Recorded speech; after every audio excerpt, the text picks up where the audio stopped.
इस दुनिया में आने का आपका कोई उद्देश्य है या फिर ऐसे ही बिना किसी वजह के इस धरती पर भेज दिए गए हैं? ये बात तो सत्य है कि इस दुनिया में कोई भी घटना बिना किसी वजह के नहीं होती।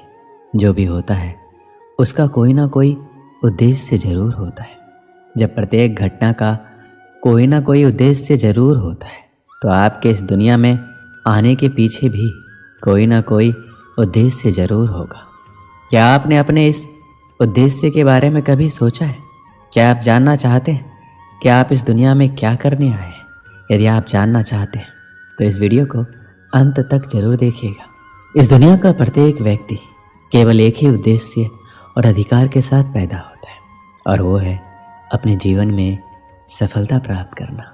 हम ऐसा क्या करें जिससे हमें सफलता मिल सके? क्या ऐसा कोई मंत्र है जो हमें सफलता दिला सके?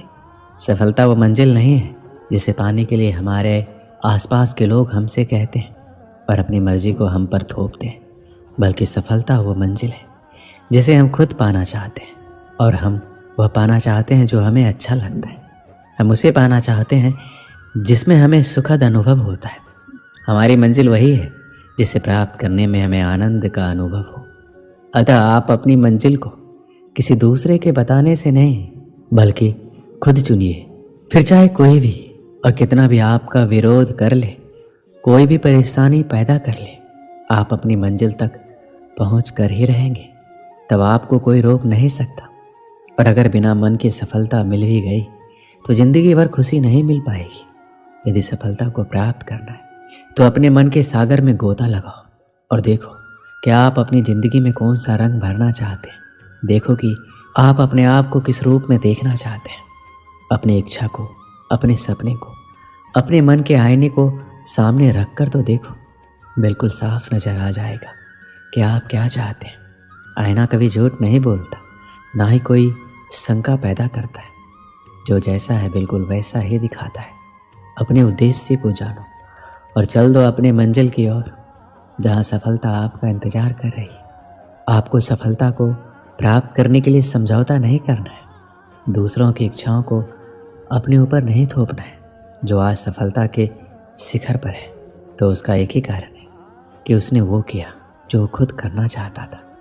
उसने अपने मनपसंद कार्य को अपना कैरियर चुना। अतः यदि सफलता का प्राप्त करना है तो उठो, जागो और चल दो अपनी मनपसंद मंजिल की ओर। और तब तक मत रुको जब तक सफलता प्राप्त ना हो जाए। अपने खुद के सपने को हकीकत बना दो, ना कि दूसरे के थोपे गए सपनों को हकीकत बनाने की कोशिश करो। क्या आप जानते हैं एक सफल और एक असफल व्यक्ति में सबसे बड़ी समानता क्या होती है और सबसे बड़ी असमानता क्या होती है? दोनों में सबसे बड़ी समानता ये होती है कि दोनों ही सपने देखते हैं, लेकिन सबसे बड़ी असमानता ये होती है कि सफल व्यक्ति तो खुद के सपनों को हकीकत में बदलने के लिए सफलता की ओर कदम बढ़ा देता है, जबकि एक असफल व्यक्ति दूसरों द्वारा उस पर थोपे गए सपनों के बोझ को लेकर उन्हें हकीकत में बदलने के लिए कोशिश करता है। ये बात समझ लीजिए कि अपने मनपसंद सपनों को पूरा करने के लिए कदम बढ़ाने से ही सफलता हासिल होती है और तभी हमारा इस दुनिया में आना सफल हो जाता है। अपने जीवन के उद्देश्य को पहचानो और सफलता प्राप्त करने के अपने अधिकार को प्राप्त कर लो।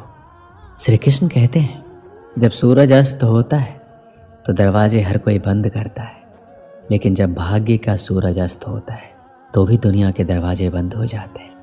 जब कभी ऐसी स्थिति आए तो आप ध्यान रखना कि सभी दरवाजे बंद हो सकते हैं, लेकिन परमात्मा का दरवाज़ा कभी बंद नहीं होता, वह हमेशा खुला रहता है। अगर वह एक दरवाज़ा बंद करता भी है तो अनेक दरवाजे खोलता है।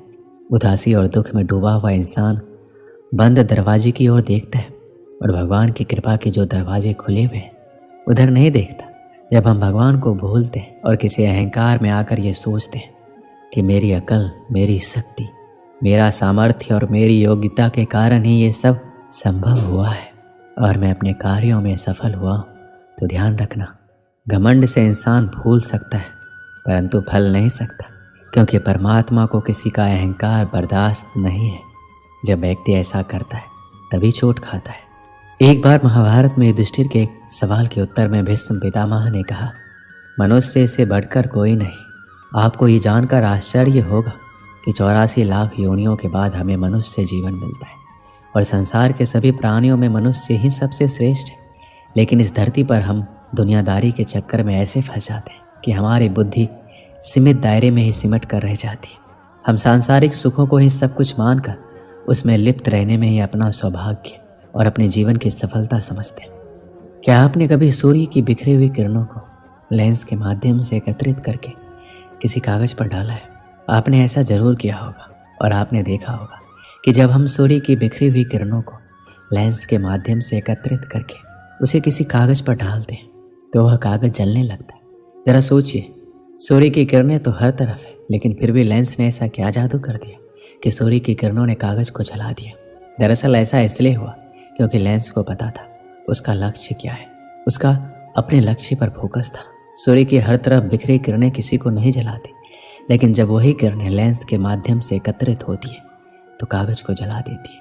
फोकस की मदद से आप ये समझने लगते हैं कि आपको क्या करना है और क्या नहीं करना है। फोकस रखकर काम करने से हर बिगड़े काम बन जाते हैं और आप अपनी ऊर्जा को बर्बाद नहीं करते।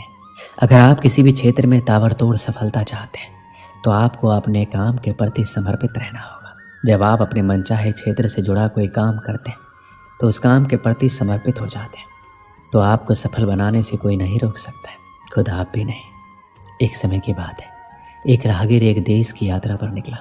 जब रास्ते में रात हो गई तो वो एक व्यक्ति के घर रुक गया। उस व्यक्ति का नाम था रामू। रामू ने उस राहगीर की खूब सेवा की और दूसरे दिन रामू ने राहगीर को उपहार देकर विदा किया। वह राहगीर रामू की सेवा से बहुत खुश हो गया और दुआएं देने लगा कि भगवान रामू को हमेशा खुश रखना और वह हमेशा दिन प्रतिदिन आगे बढ़ता ही रहे। इस बात पर रामू हंसने लगा और राहगीर से रामू बोला, जो है वह भी अब नहीं रहने वाला। इस बात पर राहगीर रामू की तरफ देखता ही रहा और वहाँ से चला गया। कुछ साल बाद राहगीर रामू के घर आया और देखा सारा धन और सारी संपत्ति सब कुछ चला गया है। रामू एक गांव के बड़े जमींदार के यहाँ नौकरी कर रहा है। वह राहगीर रामू से मिलने के लिए वहाँ चला गया। रामू ने उस अभाव में भी उस राहगीर का स्वागत किया और झोपड़े में ही फटी चटाई पर बिठाया। उसके पास खाने के लिए जो रूखी सूखी रोटी थी वह खाने के लिए राहगीर को दे दिया। जब राहगीर वहाँ से जाने लगा तो उसकी आंखों में आंसू थे और राहगीर कहने लगा कि भगवान तुमने ये क्या किया। तो रामू फिर हंसा और कहने लगा, आप क्यों दुखी हो रहे हैं? ईश्वर हमें जिस हाल में भी रखे हमें खुश रहना चाहिए, हमें धन्यवाद देना चाहिए।